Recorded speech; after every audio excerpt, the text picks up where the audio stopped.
તો હવે સમાચારમાં આગળ વાત કરીએ આપણે આણંદની. તો આણંદ પંથકમાં છેલ્લા 24 કલાક દરમિયાન 11 ઇંચથી વધુ વરસાદ વરસતા ગામડી તળાવ ઓવરફ્લો થયું છે. તળાવનું પાણી આસપાસની સોસાયટીઓમાં ફરી વળતા અનેક વિસ્તારોમાં જળબંબાકારની સ્થિતિ સર્જાઈ છે.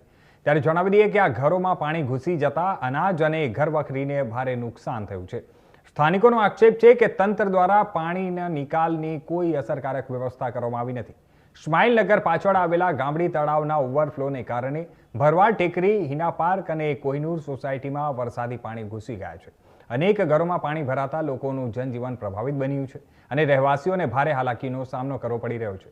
બાળકો, વૃદ્ધો અને મહિલાઓ માટે ઘરની બહાર નીકળવું મુશ્કેલ બન્યું છે. કરિયાણું, શાકભાજી અને દૂધ જેવી રોજિંદી જરૂરિયાતો માટે પણ લોકોને પાણીમાંથી પસાર થવું પડી રહ્યું છે.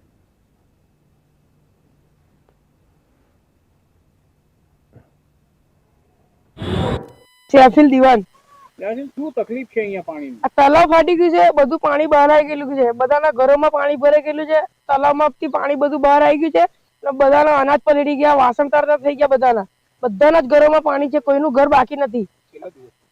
2 દિવસ 3 દિવસ થઈ ગયા. ગયા અઠવાડિયે બી વરસાદ પડેલો તો આવું જ હતું, અઠવાડિયે બી આવું જ છે. તલાવનો બધો નારો બી બહાર આવી ગયેલો છે, બધાના ઘરોમાં બી પાણી છે, બધાના વાસણો બધું તરતું થઈ ગયેલું છે. અવડા આયેલા પણ વિડીયો ઉતારીને જતા રહ્યા. પાણીનો નિકાલ નહીં કરે. ના. આપનું અયુબ શાહ દિવાન. અયુબ શાહ, શું સ્થિતિ છે ત્યારે પાણી અહીંયા ભરાઈ ગયા છે? આ બાજુ પાણી સ્થિતિ દર સાલ સાહેબ એવી જ થાય છે. પાણી દર સાલ આ પાણી ઘૂસી જાય છે, પાણી કોઈ નિકાલ થતો નહીં. આ ઘરોમાં, લોકોના ઘરોમાં બધું જ પાણી ભરાઈ ગયું છે ને, એમનું બધું ખાવા પીવાનું રાશન છે, ગોદડા છે, બધું જ નષ્ટ થઈ ગયું છે. કેટલું નુકસાન થયું છે? નુકસાન તો ખાસું છે સાહેબ. તો જે લોકો વોટ લેવા આવે છે એ લોકો આવતા નથી? એ આઈને ગયા, આઈને ફોટા પાડીને જતા રહે છે. પાણીનો નિકાલ નથી કરતા? ના, પાણી નિકાલનું તો ગટરો નાખી છે, પણ ગટરો હજુ એનો કોઈ નિકાલ જ નહીં થતો. શું માંગણી છે?